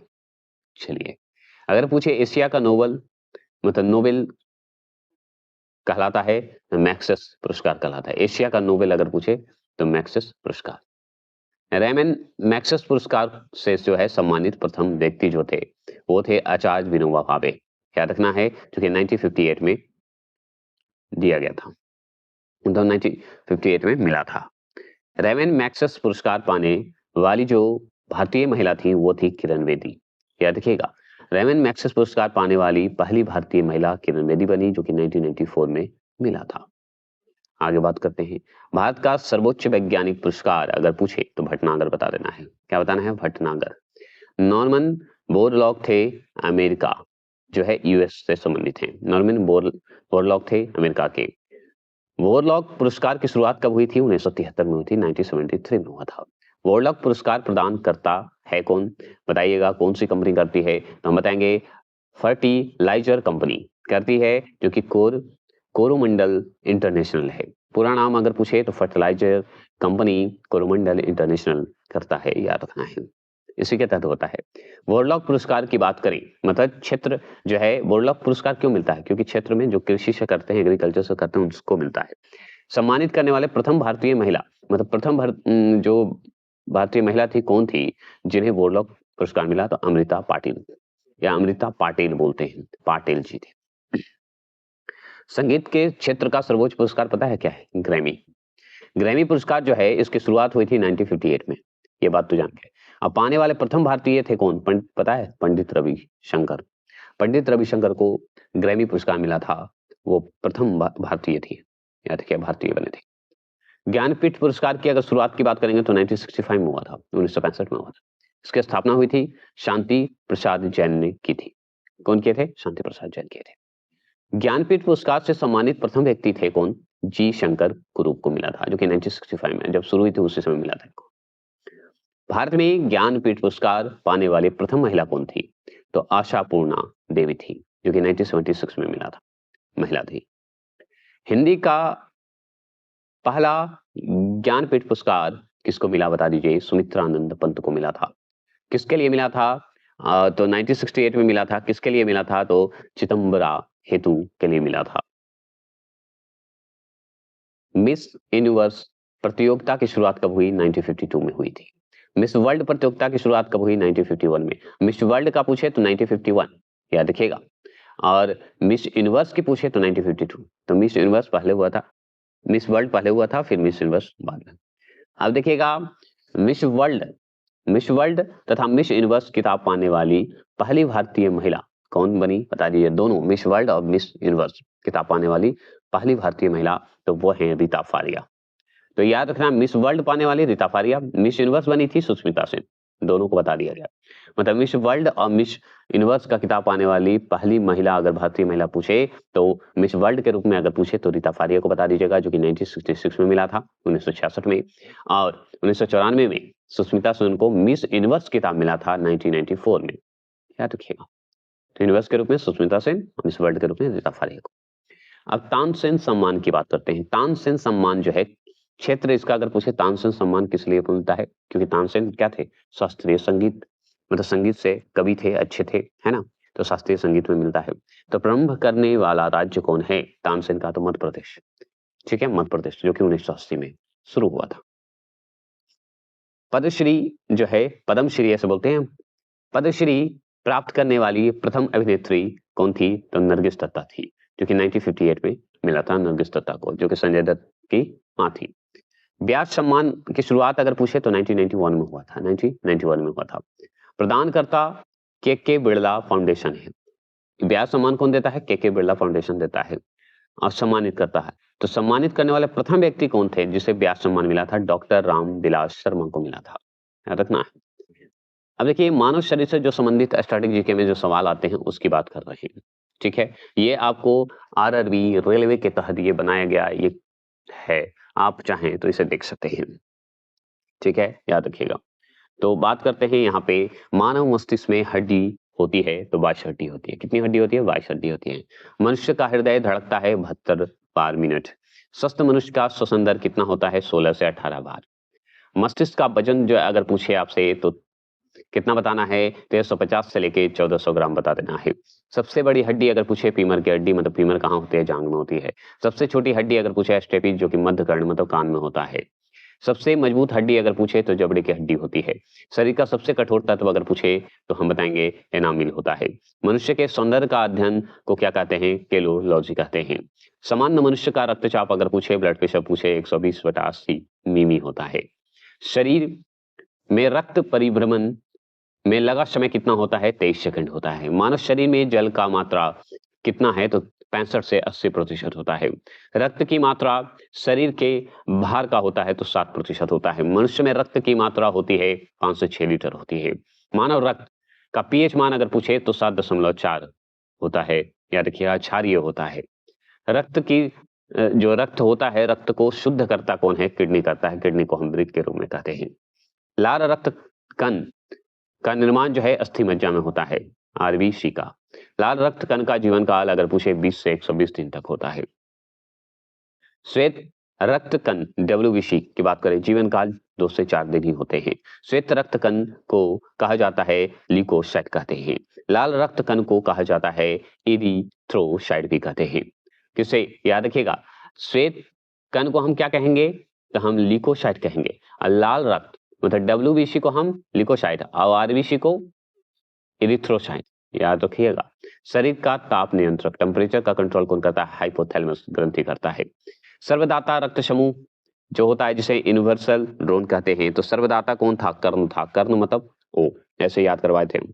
सर्वग्राही रक्त समूह पूछे, यूनिवर्सल रिसिप्टर, रिसिप्टर मतलब रिसीव करने वाला, तो आप जानते हैं कि कर्ण देने वाला था और दुर्योधन दुष्ट वो क्या था? वो लेने वाला था। तो ए बी ब्लड। ये देखिए, ये सब ये नहीं समझना कि ए बी ब्लड वाले सब सिर्फ लेते हैं, ऐसा नहीं है, बस पढ़ाने के तरीके से लेते हैं। बहुत लोग कमेंट करते हैं, लेकिन आप ये समझिए याद करवाने के लिए ट्रिक जैसे होते हैं वैसे मैं करता हूँ यूज, किसी पे व्यंग नहीं करता मैं। ब्लड बैंक कहलाता क्या है? प्लीहा। प्लीहा को ही स्पिनल कहते हैं। भोजन का पाचन प्रारंभ होता है मुंह से। पचे हुए भोजन का अवशोषण होता है छोटी आंत में। ठीक है। पीठ जिसे विल बोलते हैं स्रवित होता है तो यकृत द्वारा होता है, लिवर द्वारा होता है। शरीर की सबसे बड़ी ग्रंथि यकृत मतलब लिवर। शरीर के सबसे बड़ी जो अंग है वो त्वचा है। सबसे बड़ा अंग जो है, सबसे छोटी ग्रंथि जो है पिट्यूटरी ग्रंथि है, जिसे मास्टर ग्रंथि भी कहते हैं। रक्तचाप मापने का यंत्र किसे कहते हैं? तो इसे सिर्फ गमू मैनोमीटर बोलते हैं। रक्तचाप मापने का यंत्र, ब्लड प्रेशर को मापने वाले यंत्र को हम सिर्फ गमू मैनोमीटर बोलते हैं। मनुष्य में पसलियां पाई जाती है तो 12 जोड़ी पाई जाती है। क्या पाई जाती है? 12 जोड़ी पाई जाती है। शरीर में हड्डियों की कुल संख्या अगर पूछे तो 206 होते हैं। मांसपेशियों की कुल संख्या कितनी होती है? 639 होती है। लार में पाए जाने वाला एंजाइम क्या कहलाता है? टाइलिन कहलाता है। क्या कहलाता है? टाइलिन कहलाता है। लिंग निर्धारण होता है पुरुष के क्रोमोसोम पे होता है, गुणसूत्र पे होता है। अगर पूछे मनुष्य का हृदय होता है 4 कोष्ठों का होता है। शरीर में गुणसूत्र क्रोमोसोम की संख्या 46 होती है। शरीर की सबसे लंबी कोशिका जो है तंत्रिका कोशिका होता है, नर्वस सिस्टम होता है। आरएच फैक्टर की खोजकर्ता कौन है? लैंड स्टीनर और विनर हैं। शरीर में अमीनो अम्ल की संख्या कितनी होती है? 20 होती है, ये हम जानते हैं। अगर आपसे पूछे शरीर में प्रतिदिन मूत्र बनता है एक, मतलब एक आधा लीटर करते हैं, 1.5 लीटर बोलिए, 1/2 है तो। मूत्र दुर्गंध देता क्यों है? यूरिया के कारण देता है। मानव मूत्र जो अम्लीय होता है, याद रखिएगा, उसका पीएच मान पूछे 6 होगा, क्योंकि 7 से कम है अम्लीय तो 6 होगा। विटामिन ए संचित रहता है तो यकृत होता है, याद रखिएगा, यकृत में होता है। विटामिन ए आपको संचित कहाँ होगा? लिवर में, यकृत में। शरीर का समान तापमान अगर पूछता है तो बताना है, फ़ारेनहाइट में अगर पूछे तो 98.6 फ़ारेनहाइट बताना है। अगर सेल्सियस में पूछेगा तो 37 डिग्री सेल्सियस बता देना है, या 36.9 डिग्री सेल्सियस बता देना है, या केल्विन में पूछेगा तो 310 केल्विन बता देना है। क्लियर हो गए? टिबिया नामक हड्डी पाई जाती है कहाँ? पैरों में पाई जाती है। शरीर में ऊतकों का निर्माण होता है, प्रोटीन से होता है। मस्तिष्क का बड़ा भाग कौन सा है? प्रमस्तिष्क है, जिसे हम सेरेब्रम बोलते हैं। क्लियर हो गए? दांतों और हड्डियों की संरचना के लिए आवश्यक तत्व कौन सा है? तो कैल्शियम एवं फास्फोरस है। कैल्शियम तथा फास्फोरस से याद रखना है। पंचायती राज व्यवस्था की अगर हम बात करेंगे तो चलिए हम जानते हैं। ठीक है, चलिए हम जानते हैं। चलिए पंचायती राज व्यवस्था की हम बात करेंगे तो चलिए जानते हैं। भारत में पंचायती राज की बात करें, शब्द का अभिप्राय क्या होता है? ग्रामीण स्थानीय स्वशासन पद्धति से संबंधित है। तो भारत में पंचायती राज्य शब्द का अभिप्राय होता है ग्रामीण स्थानीय स्वशासन पद्धति से संबंधित है।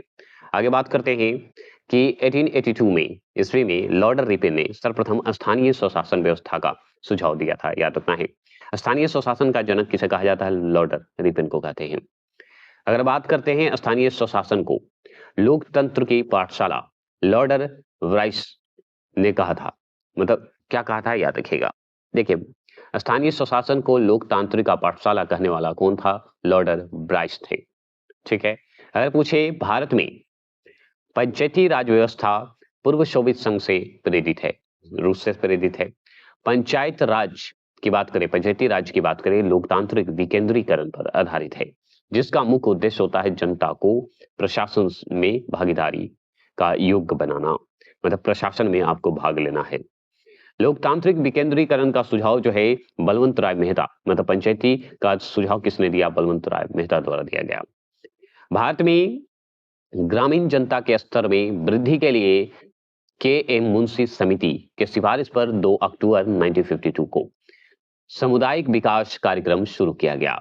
2 अक्टूबर क्यों किया गया? क्योंकि गांधी जी का डे था, इसलिए।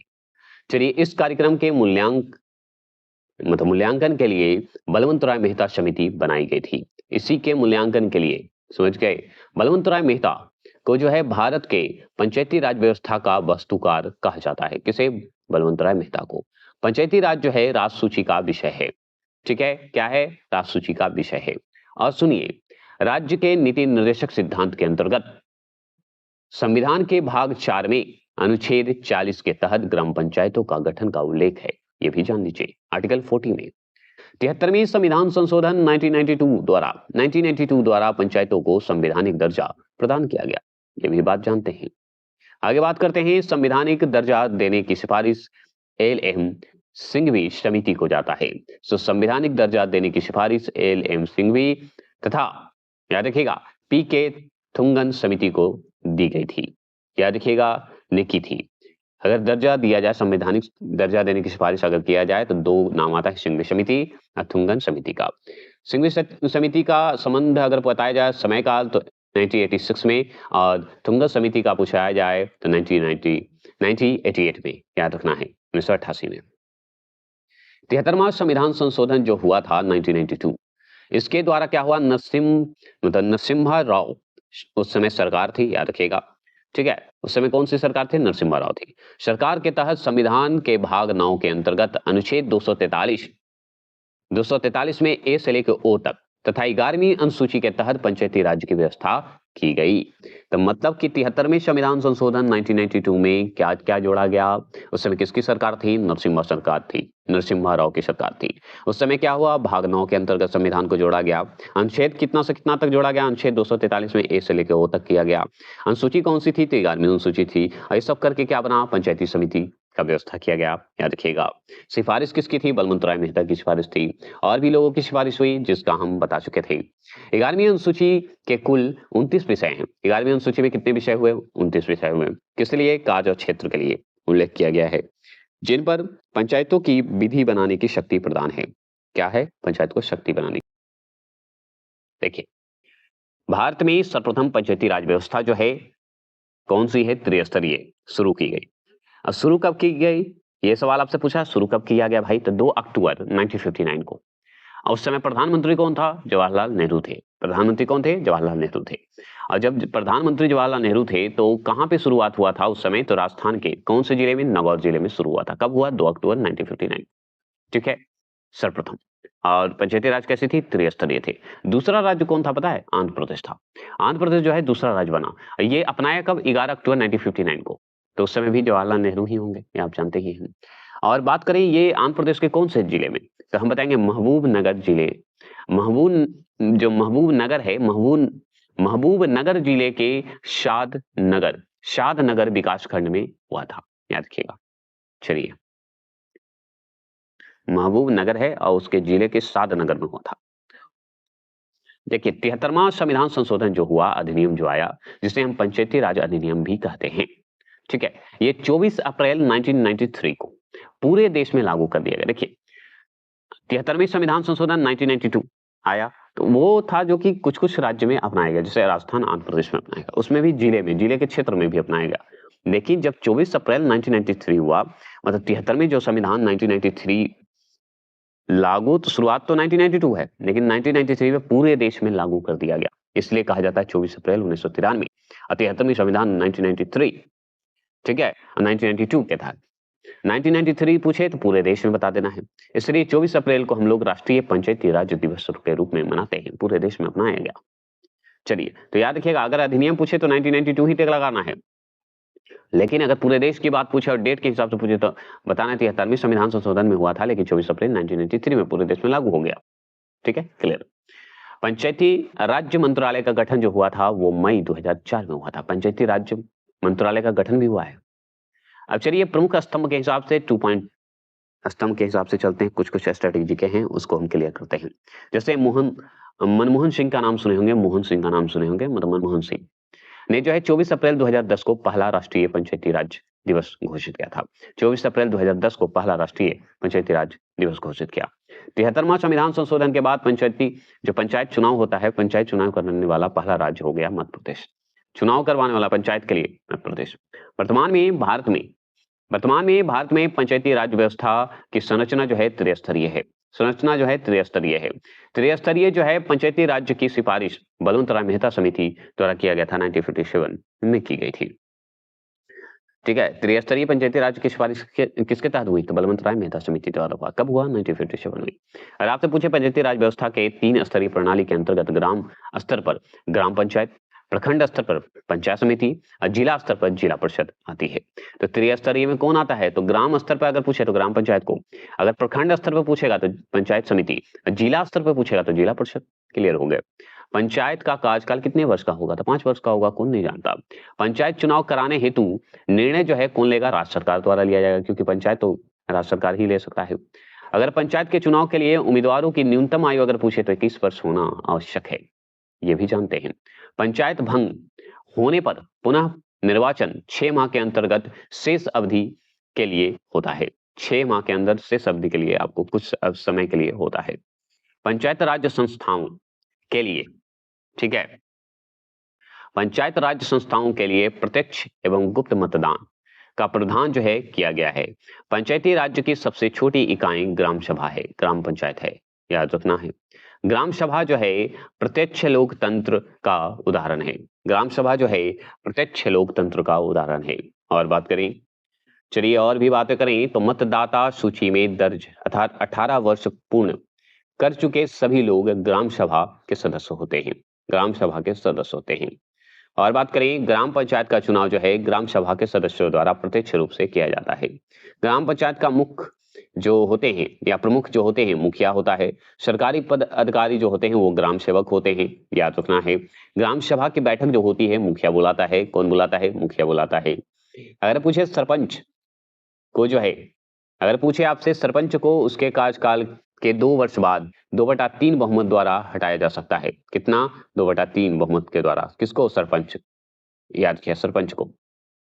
सरपंच हेतु जो जमानत राशि होते हैं वो 200 रुपये तय किए जाते हैं। बहुत सस्ता, 200 रुपये। आप भी सम्मिलित हो सकते हैं अभी 21 को हो गया तो।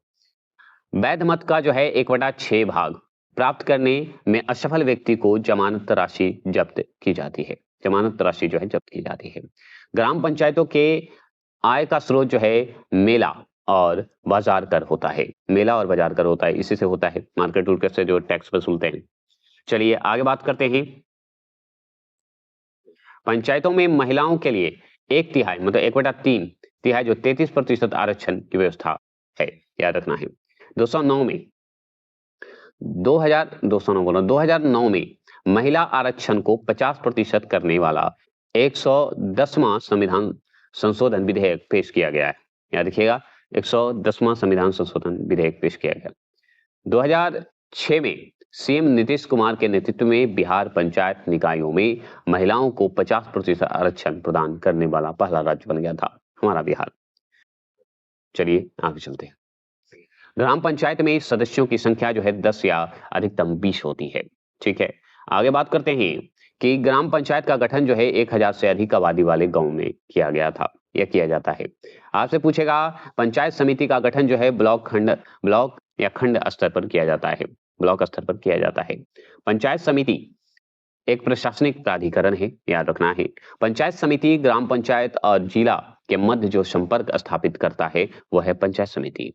मतलब पंचायत समिति जो है, आगे देखिए पंचायत समिति क्या है? प्रशासनिक प्राधिकरण है। तो पंचायत समिति जो है ग्राम पंचायत और जिला के मध्य जो है संपर्क बनाकर रखता है पंचायत समिति।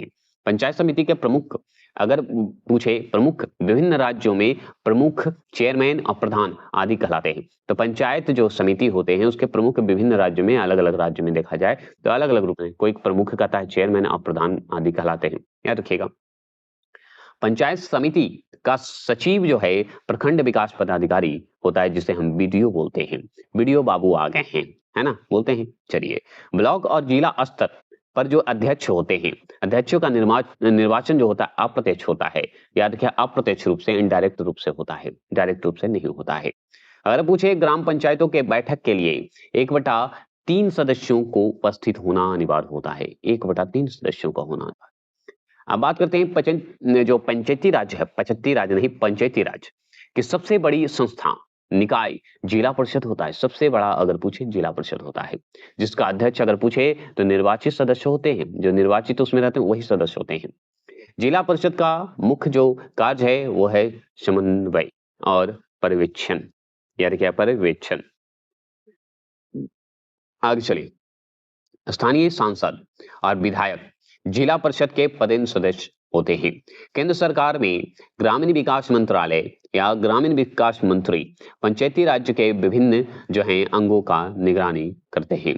तो जितने भी मंत्रालय हैं या जितने भी मंत्रालय के मंत्री हैं वो ध्यान रखते हैं, याद रखिएगा। अब बात करते हैं नागालैंड, मेघालय, मिजोरम और दिल्ली में पंचायती राज व्यवस्था नहीं है। तो नागालैंड में आपको नहीं मिलेगा, मेघालय में, मिजोरम में और दिल्ली में आपको नहीं मिलेगा। क्या नहीं मिलेगा? पंचायती राज व्यवस्था। मणिपुर और नागालैंड में जो है आप ध्यान रखिएगा, मणिपुर और नागालैंड में पंचायत की जगह पे, पंचायत के बजाय वहां पे स्वायत्त जिला परिषद निकाय कार्य करती है। स्वायत्त जिला परिषद निकाय काम करती है, वहां पे याद रखिएगा। अब पंचायती राज जो संस्थान है अपनी निधि हेतु सरकारी अनुदान पर निर्भर रहती है। सही बात है, सरकारी अनुदान पर रहती है। अब बात करते हैं पंचायत स्तर पर राज्य सरकार का प्रतिनिधित्व ग्राम सेवक करता है। कौन करता है? ग्राम सेवक करता है। द्वितीय स्तरीय सरपंच का सुझाव जो है अशोक मेहता समिति ने दिया था, जो कि 1977 में दिया था, याद रखिएगा। द्वितीय स्तरीय प्रणाली में ग्राम स्तर पर मंडल पंचायत व जिला स्तर पर जिला परिषद थे। तो द्विस्तरीय प्रणाली में ग्राम स्तर पर मंडल पंचायत व जिला स्तर पर जिला परिषद होते हैं, ये बात भी जानते हैं आप। और बात करें तो पंचायती राज चुनाव में एसटी एससी आरक्षण और टैक्स कर लगाने की सिफारिश जो है अशोक मेहता ने की थी। किसने की थी? अशोक मेहता ने की थी। 4 स्तरीय संरचना का सुझाव जो है किसने दी थी? कौन समिति ने दी थी? तो पीबी के राव समिति ने दी थी। कब दी थी? 1985 में दी थी, मतलब दिए थे, याद रखिएगा। पश्चिम बंगाल ऐसा राज्य है जहां 4 स्तरीय पंचायती व्यवस्था अपनाई गई है, सिर्फ पश्चिम बंगाल में। 73वें जो संशोधन अधिनियम के अनुसार 20 लाख से कम आबादी के नीचे कोई राज्य जो है मध्यवर्तीय स्तर पर है तो पंचायतों का गठन नहीं कर सकती है, अगर 20 लाख से कम है तो। अब बात करते हैं कुछ पॉइंट। डॉक्टर भीमराव अंबेडकर पंचायती राज व्यवस्था के खिलाफ थे, एकदम खिलाफ थे भाई, याद रखिएगा। अनुच्छेद 243 243 ए का संबंध जो है ग्राम सभा से है। अनुच्छेद 243 बी मतलब 243 के बी का संबंध जो है पंचायत के गठनों से है। अनुच्छेद 243 सी मतलब 243 सी का संबंध जो है पंचायतों के जो है संरचना से है, उसके ढांचा से है। अनुच्छेद आर्टिकल 243 डी मतलब 243 डी का संबंध जो है सीटों के आरक्षण से है, पंचायत के सीटों के आरक्षण से है। अनुच्छेद 243 को मतलब 243 के, सॉरी क नहीं के, मतलब के याद रखिएगा, के है का संबंध जो है पंचायतों के चुनाव से है, के याद रखिएगा। अनुच्छेद 243 जी 243 मतलब 243 जी का संबंध जो है पंचायत की शक्तियों से है, याद रखना है। पृथ्वी के बारे में पढ़ेंगे, स्थल मंडल के बारे में पढ़ेंगे, जल मंडल और वायुमंडल के बारे में पढ़ेंगे, ये इंपॉर्टेंट है। अब इसमें देखिए एकमात्र ग्रह जो है जिस पर जीवन है वो हम जानते हैं पृथ्वी है। अगर पूछे पृथ्वी की अनुमानित आयु अगर बताया जाए पृथ्वी का अर्थ का, तो हम बताएंगे 4.54 अरब वर्ष बताएंगे, ईयर्स बताएंगे। पृथ्वी की आयु ज्ञात की जाती है तो यूरेनियम डेटिंग विधि द्वारा करते हैं। पृथ्वी का विश्वतीय व्यास अगर पूछे तो 12,756 किमी होता है। अगर पृथ्वी का ध्रुवीय व्यास अगर पूछे तो 12,714 बता देना है। देखिए विश्वतीय ध्रुव मतलब विश्वतीय व्यास पूछे, त्रिज्या नहीं पूछ रहा है, व्यास पूछ रहा है पूरा, तो 12,756 मतलब 756। अब पृथ्वी का ध्रुवीय व्यास पूछे तो बताना है 12,714 किमी बता देना है ना, ऐसे बोलेंगे, फन करेंगे। अब ध्रुवीय की बात करें और विश्वतीय व्यास में अंतर कितना का होता है तो 42 किमी का होता है। सही बात देखा जाए तो इन दोनों को घटाइए तो 42 वर्ष का ही होगा और कुछ नहीं। आगे बात करते हैं कि पृथ्वी की अपनी धुरी जो है पर झुकी है। पृथ्वी अपनी धुरी पर कितनी झुकी है? 23.5 डिग्री झुकी हुई है। पृथ्वी की गति अगर हम लोग करते हैं, मतलब गति का अनुमान लगाते हैं तो पश्चिम से पूरब की ओर करते हैं, वेस्ट टू ईस्ट करते हैं। अगर मान लीजिए पृथ्वी का अक्ष पर घूमना, अपने अक्ष पर ऑर्बिट पर घूमना, घूर्णन या परिभ्रमण कहलाता है। घूर्णन कहिए या परिभ्रमण कहते हैं। दिन रात होता है पृथ्वी के घूर्णन के कारण, परिभ्रमण मतलब घूर्णन के कारण होता है। देखिए पृथ्वी जो है या घूर्णन के रूप में या परिभ्रमण के रूप में घूमेगा, और दिन रात होता है घूर्णन के कारण, याद रखना है। पृथ्वी का जो है मतलब घूर्णन रोटेशन के रूप में होता है। और पृथ्वी का सूर्य के चारों ओर घूमना उसे परिक्रमण कहते हैं। देखिए घूर्णन कर रहा है तो हम कहेंगे भाई अपने अपने जगह पे घूम रहा है। परिभ्रमण भ्रमण का मतलब क्या होता है? भ्रमण मतलब भटकना। भटक किसके पीछे रहा है? सूर्य के पीछे। कौन भटक रहा है? पृथ्वी, क्योंकि सूर्य तो एक ही जगह पे है। तो मान लीजिए कि घूर्णन कर रहा है अपनी जगह पे पृथ्वी, लेकिन भटकेगा किसके पीछे? सूर्य के पीछे। तो सूर्य के पीछे कौन घूम रहा है? भटक रहा है। तो भटकने वाले को क्या कहते हैं? भ्रमण करने वाला। भ्रमण करने वाला को ही परिक्रमण कहते हैं। क्रमण कर रहा है, घूम रहा है, ऐसे याद रखेंगे। आगे चलेंगे, सुनिए। ऋतु परिवर्तन होता है परिक्रमण के कारण होता है। पृथ्वी को सूर्य परिक्रमा में लगा समय सौर वर्ष कहते हैं। है ना? याद रखिएगा। अगर पूछे अंतरिक्ष से देखने पर पृथ्वी दिखता कैसा है? नीला दिखाई देगा क्योंकि समुद्र है मेरे पास। अगर पूछे पृथ्वी अपने अक्ष पर एक चक्र जो है चक्कर कितने मतलब एक चक्र कहिए एक चक्कर कितने समय में पूरा करता है? तो 23 घंटा 56 मिनट और 4 सेकंड में करता है। 23 घंटे 56 मिनट 4 सेकंड में करता है। पृथ्वी को सूर्य की एक परिक्रमा मतलब घूमने में लगा समय क्या होता है? तो हम बताएंगे 365 दिन लग जाते हैं। तो 365 दिन 6 घंटे लगभग लग जाते हैं। याद रखिएगा। सर्वप्रथम पृथ्वीय त्रिज्या अगर मापी जाए तो त्रिज्या जो है मापने वाला व्यक्ति का नाम बताइए। तो इरेटोस्थनीज बोलेंगे। इरेटोस्थनीज था, इरेटोस्थनीज कहा जाता है। अगर आपसे पूछे पृथ्वी से चंद्रमा का भाग दिखता है तो 59% दिखता है। आप याद रखिएगा। पृथ्वी गोल है और सर्वप्रथम कहा था किसने?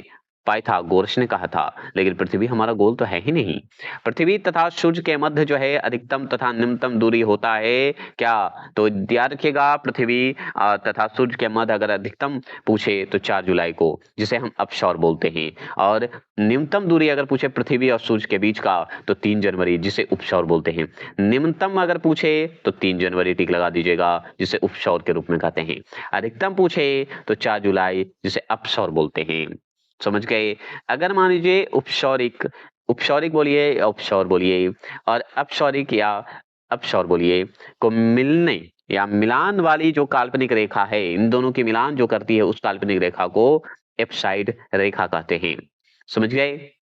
चलिए और बात करें पृथ्वी के अक्षीय या मान लीजिए पृथ्वी की हाँ सॉरी क्वेश्चन क्या है ध्यान से नहीं देखे, देखते हैं।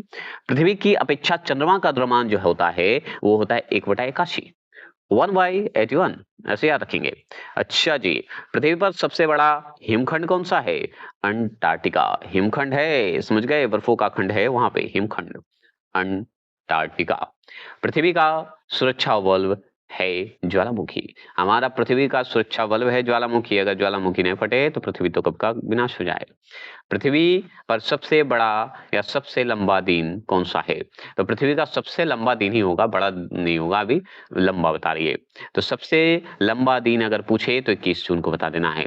तो लंबा बोल दीजिए या दिन में बड़ा बोल दीजिए, एक ही तो सेम है। तो सबसे बड़ा या लंबा दिन अगर पूछे तो 21 जून, जो कि उत्तरी गोलार्ध में होता है। और 22 दिसंबर को दक्षिणी गोलार्ध में सबसे लंबा दिन होगा। समझ गए? अगर पृथ्वी पर जो है सबसे छोटा दिन अगर आपसे पूछ रहा है तो बताइए क्या बताइएगा? तो देखिए पृथ्वी पर सबसे छोटा दिन हमारा 22 दिसंबर को होता है, जो कि उत्तरी गोलार्ध में होता है। और 21 जून को जो होता है वो दक्षिणी गोलार्ध में होता है। बात यही है। अगर आपसे पूछ रहा है कि पृथ्वी का सबसे लंबा दिन, तो 21 जून को उत्तरी गोलार्ध में हो जाएगा। उल्टा कर दीजिए, अब 22 दिसंबर को बड़ा दिन हो जाता है दक्षिणी गोलार्ध में। यही बात है। और यही छोटा हो जाएगा तो छोटा को उल्टा कर दीजिए, 22 दिसंबर कर दीजिए उत्तरी गोलार्ध पे, और दक्षिणी गोलार्ध पे 21 जून को कर दीजिए छोटा। यही है, और कोई मैटर तो है नहीं। चलिए, दिन रात की अवधि समान होती है और कहाँ होगा? भूमध्य रेखा पर होगा। भूमध्य रेखा कहिए या विषुवत रेखा कहिए, कोई फर्क नहीं पड़ता। पृथ्वी पर दिन और रात बराबर होते हैं 23 सितंबर को। और 21 मार्च को शरद विषु में होता है। बसंत विषु की बात करेंगे, बसंत के मौसम की बात करेंगे, तो 23 सितंबर को पृथ्वी जो है दिन रात बराबर होता है पृथ्वी पर। 23 सितंबर को 21 मार्च को शरद विषुव होता है, याद रखना है। अगर मान लीजिए पृथ्वी की आंतरिक संरचना 3 परतों में विभाजित है, तो शियाल याद रखिए सीमा और नीफे से बटा हुआ है, जिसे हम भू परपट्टी बोलते हैं। सीमा होता है दूसरा, जिसे मेंटल बोलते हैं, मेटल बोलते हैं इसे।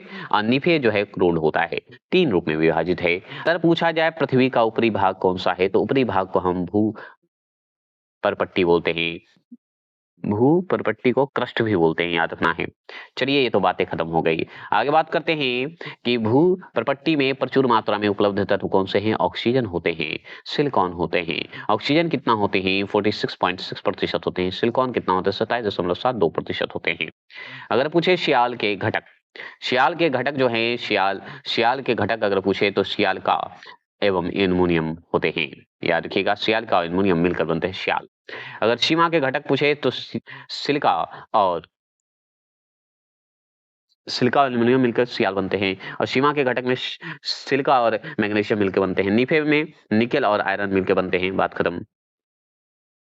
पृथ्वी के नीचे का द्रवित मतलब द्रवित भूत शैल कौन सा है? मैग्मा है। पृथ्वी का औसत घनत्व जो है 5.5 ग्राम सेमी है। जीवमंडल पर ऊर्जा का मूल्य स्रोत क्या है? सूर्य है। पृथ्वी के ताप को बनाए रखने के लिए उत्तरदायी है CO2 और जल वाष्प है, याद रखना है।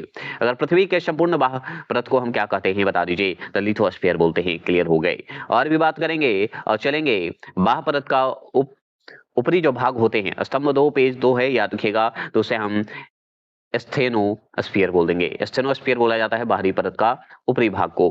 पृथ्वी पर जल का भाग अगर पूछे 71%, स्थल पर 29%, याद रखिएगा। पृथ्वी पर जल का भाग है।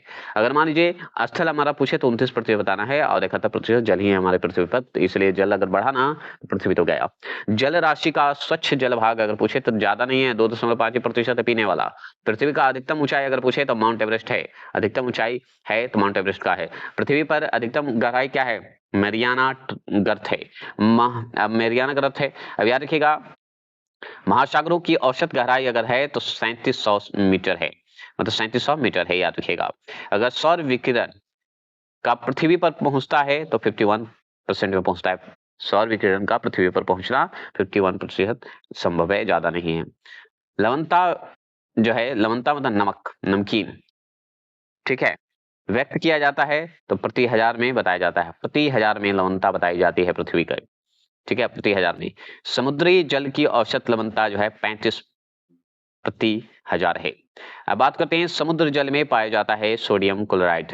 सर्वाधिक लवणता जो है वान झील है, याद रखिए। सर्वाधिक लवणता, सर्वाधिक नमक वाला जो झील है वो वान झील है, जिसे हम बताते हैं कि ये तुर्की में है और 330% इसमें लवणता की मात्रा है।